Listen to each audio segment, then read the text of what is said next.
ሰላም ሰላም የኔ ውድ ቤተሰቦች እንዴት ናችሁልኝ? እኛ በጣም ደህና ነን፣ እግዚአብሔር የተመሰገነ ይሁን። ዛሬም በሌላ ቪዲዮ መጥቼላችኋለሁ። እንኳን ለእመቤታችን ለቅድስት ድንግል ማርያም የልደቷ በዓል በሰላም አደረሳችሁ። ልደቷ ልደታችን ነውና እኛም በቤታችን ልደቷን ለማክበር ሽር ጉድ እያልኩኝ ነው። እናንተስ እንዴት አከበራችሁ? እንግዲህ ሁሌም እንደምላችሁ ደግሞ ይህንን ቪዲዮ ለመጀመሪያ ጊዜ የምታዩ ሰብስክራይብ በማድረግ ቤተሰብ እንድትሆኑን፣ ቤተሰብ የሆናችሁ ደግሞ ሼር በማድረግ ለሌሎች እንድታደርሱልኝ፣ እንዲሁም ቪዲዮን ከወደዳችሁት ላይክ በማድረግ እንድታግዙኝና ኮሜንትም እንድትጽፉ በዚህ አጋጣሚ ጠይቃችኋለሁ። እንግዲህ ሁላችሁ እንደምታውቁት የእመቤታችን ልደት የሚከበረው ከቤት ወጥተን በደጅ በበረንዳ ወይም ከውጭ ነው የሚከበረው።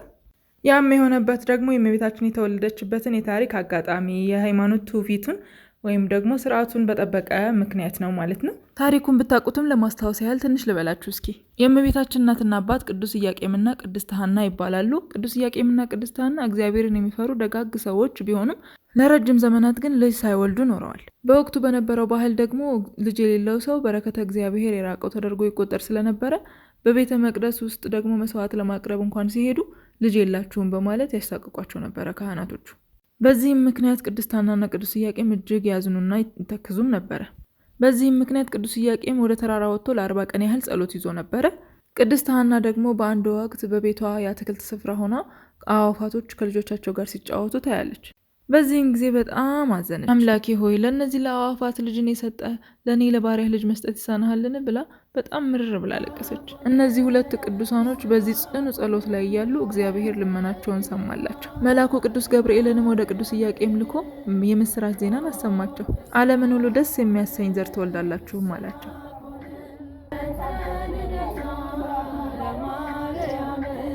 ከዚህም በኋላ ለቅዱስ ኢያቄምም ለቅድስት ሐናም ራእይ ታያቸው። ከዛም ቅድስት ሐና ነሐሴ 7 ቀን እመቤታችን ቅድስት ድንግል ማርያምን ጸነሰች።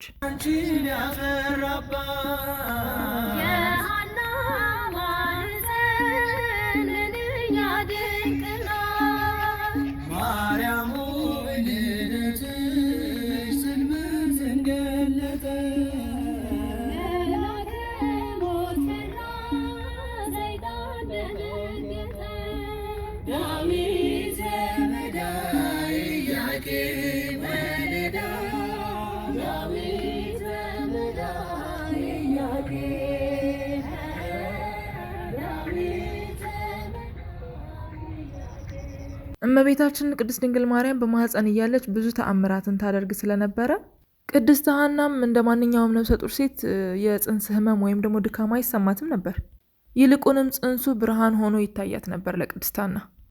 በዚህም ምክንያት አይሁዶች በጣም ይቀኑና ከቅድስት ሐና የሚወለደው ልጅ ስልጣናችንን ይጋፋናል ብለው ያሰቡና ይጠራጠሩ ነበር። በዚህም ምክንያት ደግሞ ቅድስት ሐናን ሊያጠፏት ይፈልጉ ነበር አይሁዶች። ከነዚህ አይሁዶች ሴራ ለመራቅ ሲሉም ደግሞ ትንሽ ራቅ ወዳለ ስፍራ መሄድም ነበረባቸው።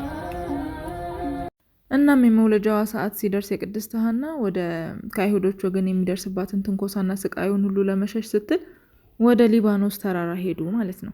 ይህ ስፍራ ደግሞ ምድረ በዳና ሰው የማይኖርበት ስፍራ ስለነበረ ቅድስት ሐና በጸሎት ብቻ ነበር ተጠግታ ይኖረችው።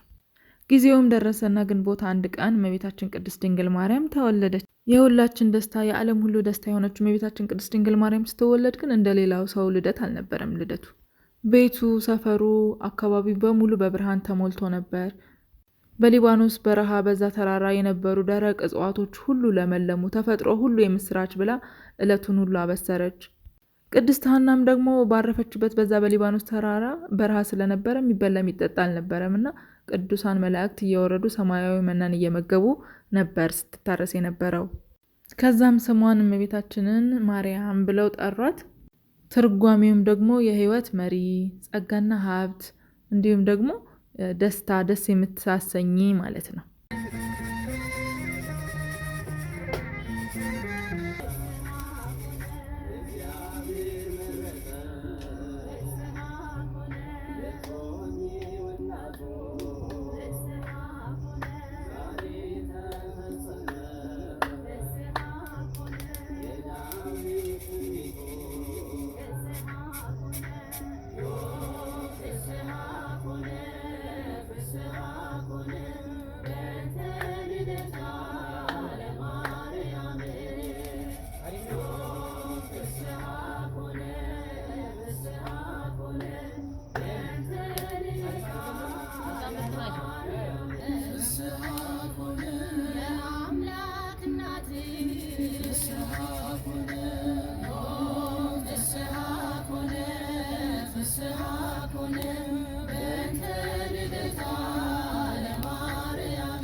እንግዲህ በትንሹ የልደቷ ታሪክ ይህንን ይመስላል እና እኛ ደግሞ ወጥተን ከቤት ውጭ ሆነን የምናከብርበት ምክንያት ደግሞ አንዱ ስደቷን በማሰብ ነው። ቅድስት ሐና በቤት ውስጥ ሳይሆን በበረሃ ወይም ደግሞ በሊባኖስ ተራራ ከቤቷ ወጥታ ስለሆነ የወለደቻት ያንን ስደት በማሰብ እኛም ደጅ ሆነን እናከብራለን ማለት ነው። ሌላኛው ደግሞ የምስራች አዋጅን ለማወጅ ነው። ማለትም መድኃኔዓለም ኢየሱስ ክርስቶስ የሚወለድባት ቅድስት ድንግል ማርያም ተወለደችልን ብሎ ለዓለም በግልጽ ለማብሰር ደጅ ላይ ወይም ደግሞ ውጪ ላይ ሆነን እናከብራለን ማለት ነው። ይህንን ምሳሌ በማድረግ ነው እንግዲህ ውጪ ሆነን የምናከብረው። ሌላኛው ደግሞ ንፍሮ ነው። ንፍሮ የምንበላበት ምክንያት ደግሞ ቅድስት ሐና እዛ ስትወልድ ሊባኖስ ተራራ ላይ ማለት ነው እና ምንም ሚላስ የሚቀመስ ነገር አልነበራቸውም እንደነገርኳችሁ መጀመሪያ ላይ ማለት ነው። ያው ታሪኩንም እንደምታውቁት እና በጊዜው እጃቸው ላይ የነበረውን ጥራጥሬዎች ያገኙትን ስንዴ፣ በቆሎ እነዚህ ጥራጥሬዎችን በጊዜው ቀቅለው ያንን ተመግበው ስለነበረ ያንን ለማሰብና ለማስታወስ እኛም ደግሞ እንደዚህ አድርገን አስበን እንውላለን ማለት ነው። ከእመቤታችን ከቅድስት ድንግል ማርያም በረከቷ ረድኤቷ ይደርብን። ልደቷ ልደታችን ነው። እመቤታችን ሁላችንን ትጎብኘን፣ ትባርከን። በጣም አመሰግናለሁ ስለተከታተላችሁኝ ቪዲዮውን። በጣም ወዳችኋለሁኝ። መልካም በዓል ይሁንላችሁ ባይ